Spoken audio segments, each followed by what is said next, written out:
सभी भक्तों को राधे राधे, जय श्री कृष्णा। सावन अधिक मास में पड़ने वाली पद्मा एकादशी की सभी को बहुत बहुत शुभकामनाएं। अधिक मास में परमा एकादशी और पद्मिनी एकादशी का व्रत रखें जाने का विशेष महत्व है, क्योंकि यह 3 वर्षों के बाद ही आती है। अधिक मास में पड़ने वाली एकादशी तिथि को पुरुषोत्तमी एकादशी भी कहते हैं। पद्मिनी एकादशी का व्रत सभी तरह की मनोकामनाओं को पूर्ण करता है। इसके साथ ही यह पुत्र, कीर्ति और मोक्ष देने वाला भी होता है, जबकि परमा एकादशी का व्रत धन, वैभव देती है और पापों से मुक्ति दिलाती है। अब शुरू करते हैं पद्मिनी एकादशी की व्रत कथा। पौराणिक ग्रंथों में वर्णित कथाओं के अनुसार यह त्रेता युग की बात है।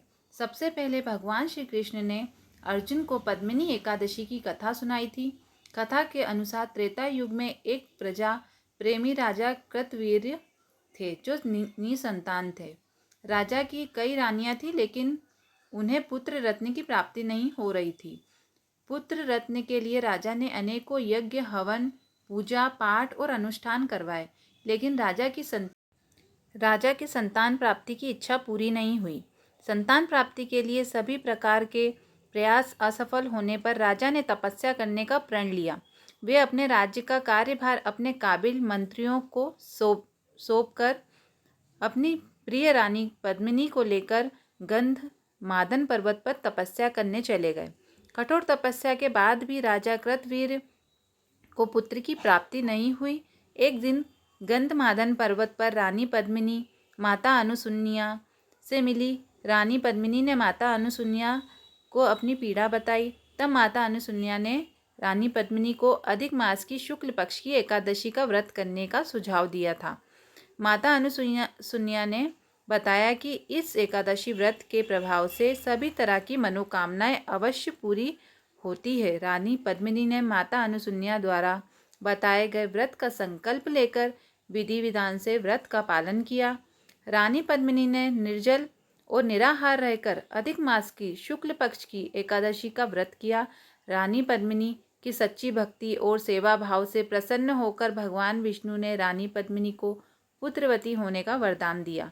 इसके साथ ही भगवान विष्णु ने कहा कि संसार में अधिक मास की शुक्ल पक्ष की एकादशी को पद्मिनी एकादशी के नाम से जाना जाएगा।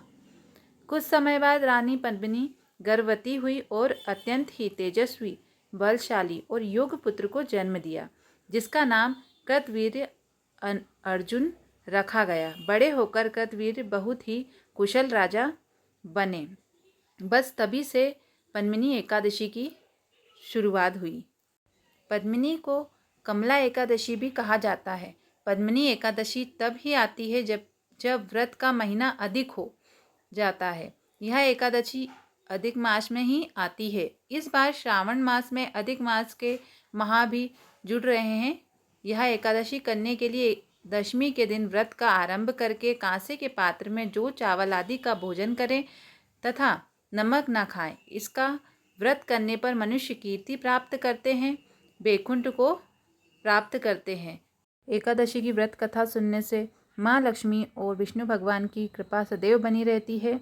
यदि आपने मेरे चैनल को अभी तक सब्सक्राइब नहीं किया है तो सब्सक्राइब कर लें और ज़्यादा से ज़्यादा इसे शेयर करें और पुण्य प्राप्त करें। जय श्री कृष्णा। राधे राधे।